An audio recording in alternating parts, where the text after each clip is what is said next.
Psalm before the lesson will be 717, number 717.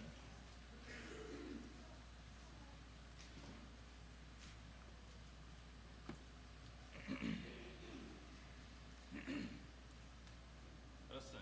I heard an old story, how a Savior came from glory, how he gave his life on Calvary to save a wretch like me.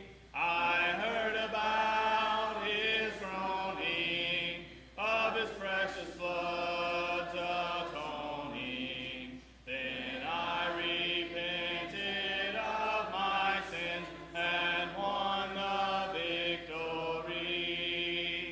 Oh, victory in Jesus, my Savior forever. He sought me and bought me with his redeeming blood.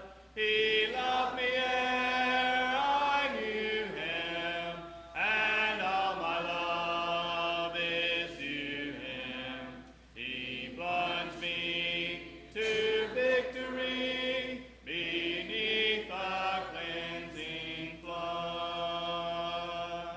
I heard about a mansion he has built for me in glory, and I heard about the streets of gold beyond the crystal sea, about the angels singing and the old redemption story, and some sweet day I'll sing up there the song of victory.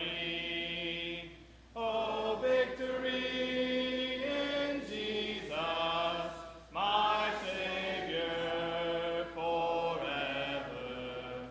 He sought me and bought me with his redeeming blood.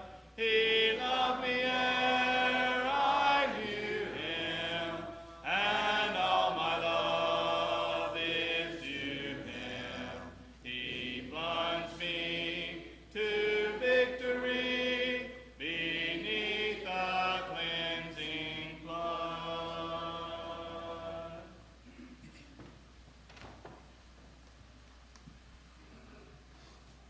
Thank you, Nick, for that wonderful singing. Thank you for being here, Kay. Appreciate that Bible reading. I've already had to come out of my coat, so y'all better look out. I'm warmed up before I even start. We've got a good crowd, but it is good to see each and every one of you. I appreciate Jonathan a couple of weeks ago while I was gone, bringing recognition to our graduates and the challenge that he gave to them. I've got to tell you, I was a little disappointed when I found out that we was going to be gone and at the time this was going to happen. And I said, well, shoot, I can just give recognition myself when they get back. So that's what I've got on tap for today, kind of talking to our seniors and our graduates. I'd like to impart very little of my wisdom to them as they venture out.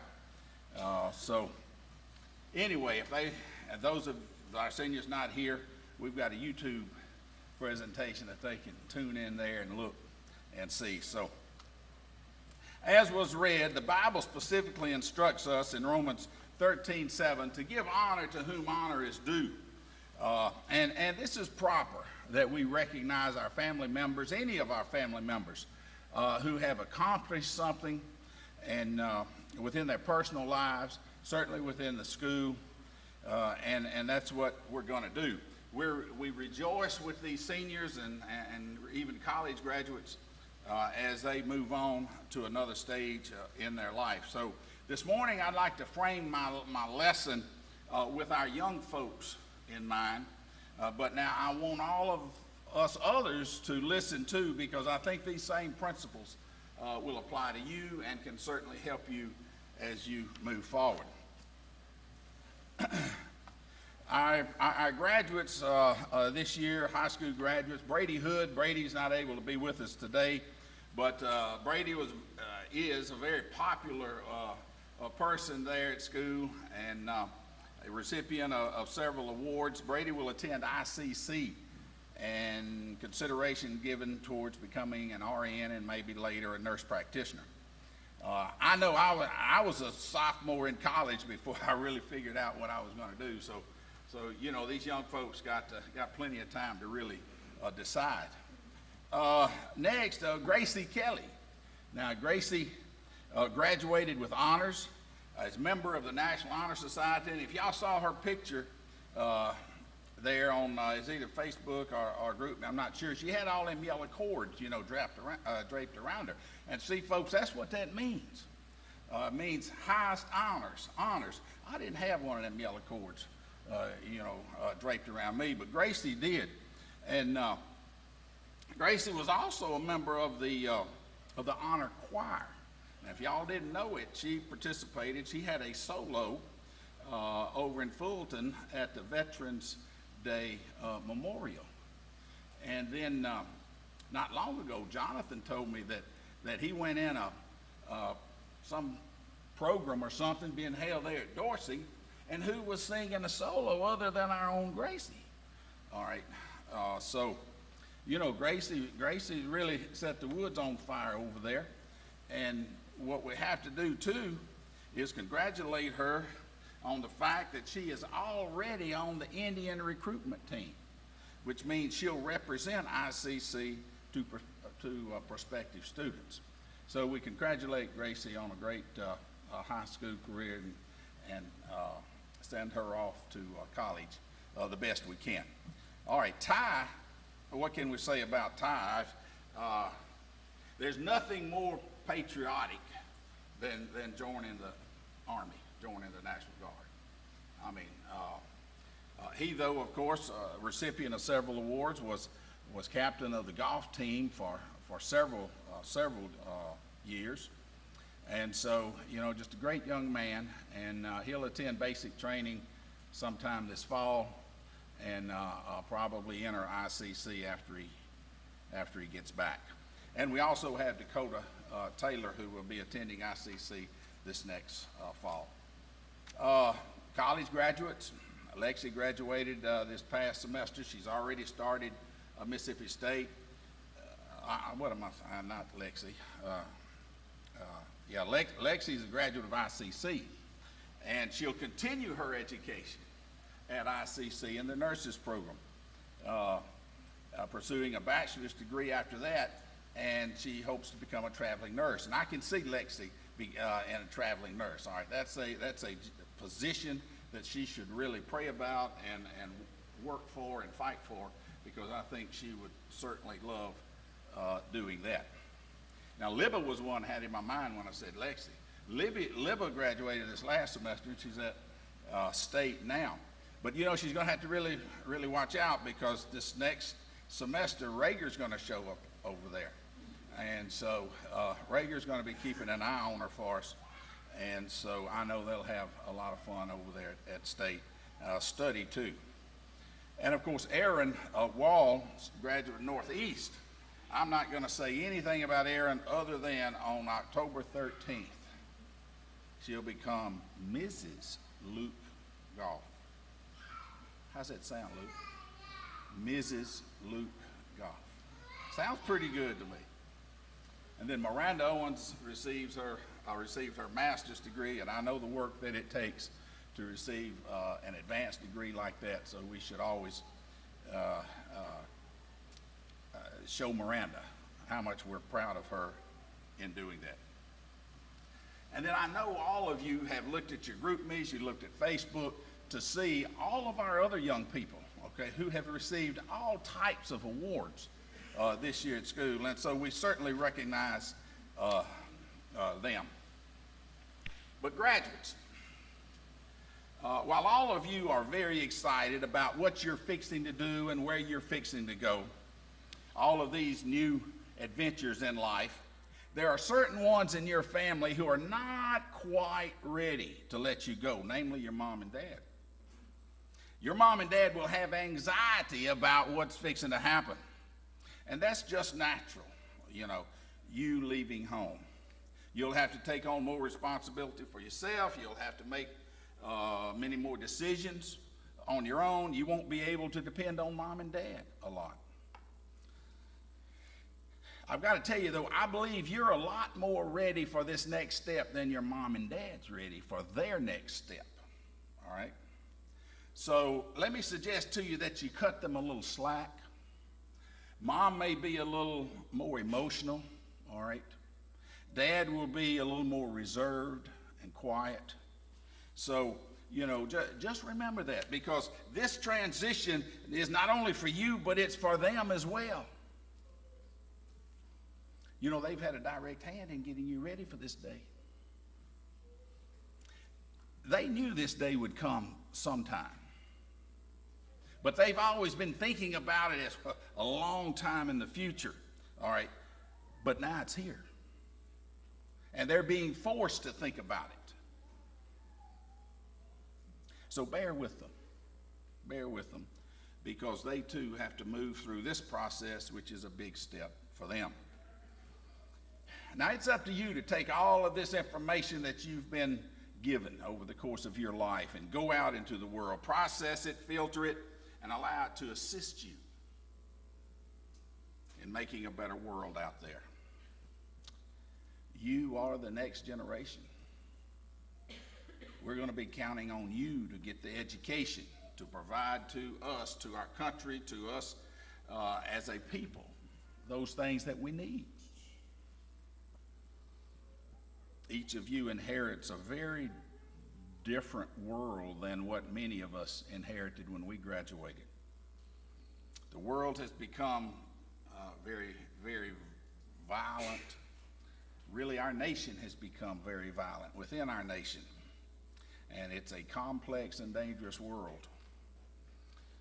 Each of you, I believe, inherits an America that is a lot more liberal than it's ever been before. Our cities and towns are very dangerous. Our college campuses are more atheistic. They're more anti-Christian, I believe, than it's ever been. The existence of our way of life and the existence of our nation will really depend on you. On you. So we're looking for you to rise to the occasion. You do have an awesome responsibility. You can make a difference, but it's up to you. What are you going to do with it? What are you going to do with it? Are you going to take it and grasp it and do the very best you can? Or are you just going to throw these opportunities away? You've got to decide. You've got to decide. We ask for you to dig deep.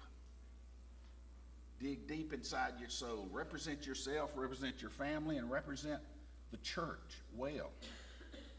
But it's up to you. You must meet the challenge. It is your time. It's your time. Now, I know most of you in the past few weeks have been having to concern yourself regarding the ACT test, probably 2 or 3 times, the SAT test. Some of you may be looking at the MCAT, MCAT, and LSTAT for the attorneys, the medical test, as well as the attorney test. And you'll be maybe looking at some other exams, a CPA exam or other type exams in the future. But I'd like to mention another test to you to consider and to bring to your mind. And that test is very important as you move through life. As you make your daily decisions, each one of you and your families really will be impacted by your score on this particular test.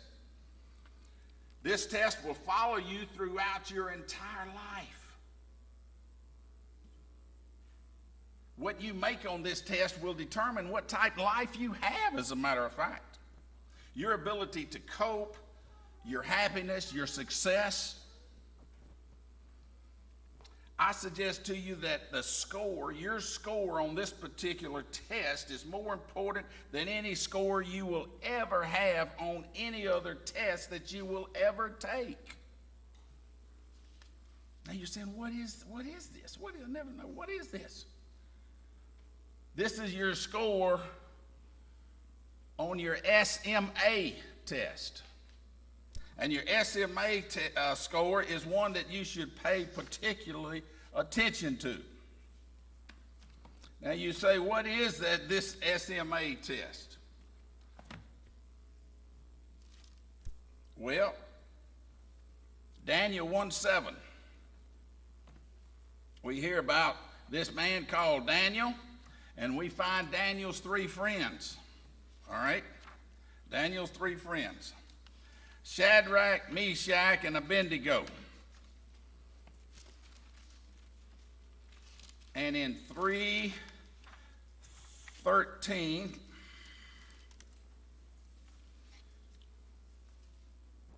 I'll start reading. The Nebuchadnezzar, in rage and fury, gave the command to bring Shadrach, Meshach, and Abednego. So they brought these men before the king. Nebuchadnezzar spoke, saying to them, "Is it true, Shadrach, Meshach, and Abednego, that you do not serve my gods or worship the gold image which I've set up? Now, if you are ready at the time you hear the sound of the horn, flute, harp, lyre, and psaltery, and symphony with all kinds of music, you fall down and worship the image which I've made. Good. But if you do not worship, you shall be cast immediately into the midst of a burning fiery furnace. And who is the God who will deliver you from my hands?" Shadrach, Meshach, and Abednego answered and said to the king, "O Nebuchadnezzar, we have no need to answer you in this matter. If that is the case, our God whom we serve is able to deliver us from the burning fiery furnace, and he will deliver us from your hand, O king. But if not, let it be known to you, O king, that we do not serve your gods, nor will we worship the gold image which you have set up." Now, what is your SMA score? What is it? The Bible lists personal traits of these three young men. The Bible first records that they had no blemish. You'd say that these men hadn't acted in such a way that they would allow themselves to be criticized. All right? You could say these three men had not tarnished their good name. They had not embarrassed their parents. They had not embarrassed the church. They didn't participate in those things that were wrong. They didn't hang around the wrong type people. They didn't cheat on tests. They didn't steal or participate in anything that they shouldn't have participated in. They didn't backtalk their parents or teachers. They respected all authority, and they didn't make fun of other people. These three men had no blemish. They were role models. The Bible also records that these young men were well favored. Good-looking group of guys here. I bet you never caught these guys running around filthy, unkept, droopy drawers. These guys wouldn't be caught like that. No unacceptable words on their t-shirts, no words on the back of their pants. They took care of themselves. They always wanted to put their best foot forward. They were proper examples to other people. They were good guys. The Bible also says that they were gifted in wisdom. They possessed knowledge. They were quick to understand. You can say that these three took their school lessons seriously. They weren't slackards. They didn't put things off to the last minute. They weren't the ones shirking responsibility in school. They did their work. They did their homework. They didn't count on someone else to do it for them. They didn't cut up. They weren't sent to the office. I bet they even volunteered their time to assist other students. Continuing later, we learn that they served the king well. These three, when given a task, they did the job. They completed the job. They didn't give up. They didn't procrastinate. They didn't say, oh, this is too hard. Oh, I can't do this. They inspired others and garnered for themselves accolades in how they accomplished their work. They were determined to do a good job in anything that they did. So I ask you, what is your SMA score? What is it? The Bible goes on to say these three young men were faithful to God. They studied. They studied to understand what God wanted them to do. Once they found out, they strived to uphold his teachings. You didn't find themselves being slackards in attending services. They were doing what God wanted them to do. They didn't bring shame to God. They didn't miss services. They didn't take God's name in vain. They didn't link God's name to shameful expressions. It didn't matter what was going on around them. They didn't participate in things that they shouldn't have. And here we find Shadrach, Meshach, and Abednego being willing to be thrown into a fiery furnace. So considering this standard of excellence that Shadrach, Meshach, and Abednego have set, what is your SMA score? Now, parents and others here today, I ask you the same thing. What is your SMA score? Your SMA score will continue to follow you throughout your life.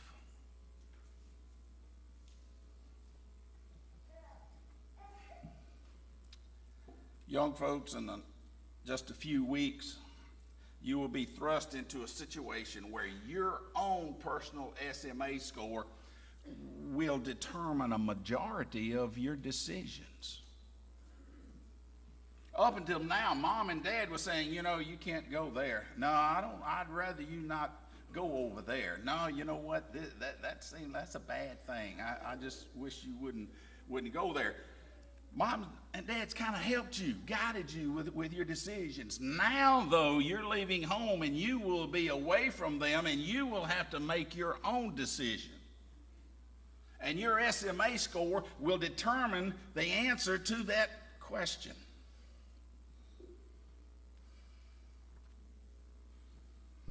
It could be that your very first college professor challenges your belief and faith in God.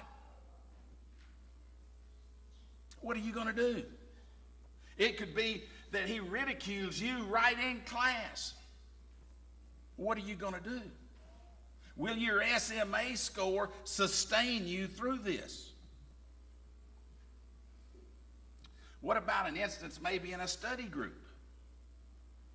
When your peers laugh at you for believing in the Genesis account of creation, what are you going to do? Will your SMA score sustain you through this time in your life?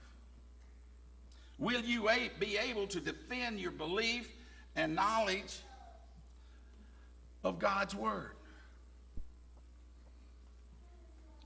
What about the night, and I remember this happening, knocking on my door at 2 o'clock in the morning, hey, Norm, let's go here, go there, go there. What about when your friends and buddies all come up late one night and want you to go out with them to somewhere in the county to party, to corral, to a night spot? What are you going to do? Mom and Dad's not here and you're X number of hours away from them. They'll never know. Will your SMA score assist you in your decision not to go? Will you be able to resist the temptation? What about the time when your friends say, what, come on, Nobody will know. We won't tell anybody. What about the first Sunday you're in the dorm?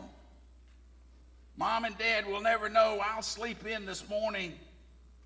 Will your SMA score be high enough to say, get up out of the bed and get to church? You see, you will have to make these decisions. You've been wanting to be an adult. Now you're an adult. What are you going to do with it? And this will follow you throughout life. You will still have to determine on Sundays, what are you going to do? What about the time when someone approaches you and says, hey, can I have those answers to that test? What are you going to do? What are you going to do? Will you allow yourself to be drawn into dishonesty? Yes, your grades in school are important. Your ACT test is important. Your SAT test is important. Your GPA in college is important. But you must not forget your SMA score. Graduate schools, employers, all look to grades, okay? Involvement on campus, they also consider your SMA score. That's your behavior. The federal government will even do background checks, and many private companies do background checks where they go to your mom and dad's place of living, where you grew up, and they will actually go out and talk to some of your teachers and talk to your neighbors. What will they say about you? You know, your employment many times very, very well is determined by how you lived your life growing up, particularly in college. Will your SMA scores help you get a job? Will your SMA score convert to high standards? Will it do it? Now, to assist you in putting all of this into perspective, allow me to provide a couple of examples, and we don't have to really look far outside our state. Not too many years ago, Mississippi boasted being the home of one of the largest cell phone companies in the nation. However, its chief executive officer and many top-level officers in the company colluded in an $11 billion accounting scheme to alter their books in order to meet the company's earnings projection. That particular CEO is serving a 25-year prison sentence. Wow, with attorneys and CPAs on staff, everybody had high ACT scores, SAT scores, CPA scores, LSAT scores. They had all of those scores as high as they can go, possibly. But you know what? Their SMA score was terrible. Terrible. Their SMA score caused the downfall of the entire company. The loss of billions of dollars to shareholders and the loss of many retirement accounts to retirees, simply because the SMA score of these individuals weren't high enough. Ask any investor, shareholder, employee of this company whether they wish their top executives would have had higher SMA scores, and they would tell you, you betcha I wish they had higher SMA scores. A whole community, a whole state suffers from embarrassment and frustration because of the individuals there just couldn't cut it on their SMA score. Again, in the not too distant past, one of the most famous and wealthiest trial attorneys here in the state, with professional degrees, cases, victory cases lining his walls most probably, with fees being collected of over $1 billion plus, was sentenced to prison because his SMA score wasn't high enough to counter having to pay another attorney contract fees. This attorney attempted to bribe a judge. Bribe a judge. I could go on and on with describing white-collar crimes, okay, by individuals whose SMA scores were not high enough. All of them would have recorded very high ACT scores and LSAT scores, but their SMA score was not high enough.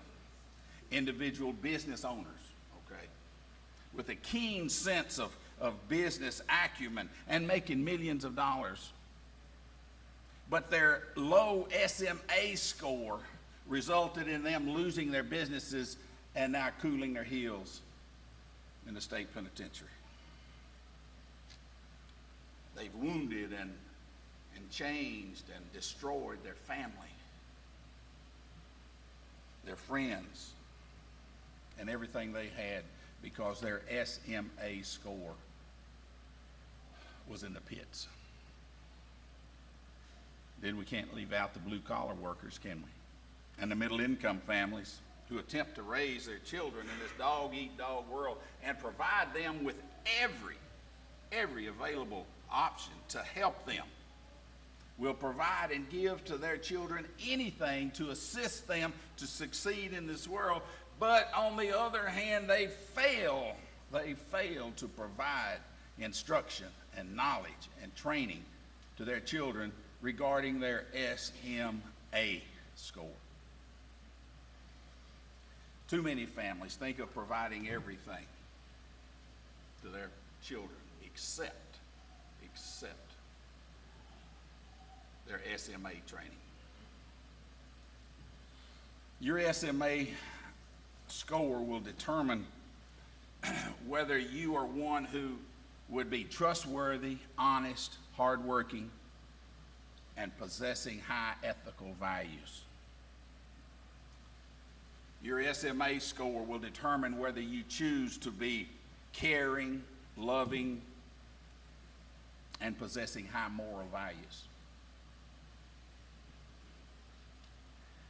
As you move forward, your SMA score will determine whether you love and serve God or whether you don't. I challenge you this morning to think about your SMA score. And I pray that if it's not high enough, if it's not as good as you think it should be, start working to improve that score. You can. We all can work to improve our SMA score, no matter who we are, because it affects us even now as adults. Let's face it, children need parents with high SMA scores. Schools need students with high SMA scores. Employers need employees with high SMA scores. Industry needs workers with high SMA scores. And our country needs citizens with high SMA scores. Look at the madness and the mess we have within politics simply because of SMA scores.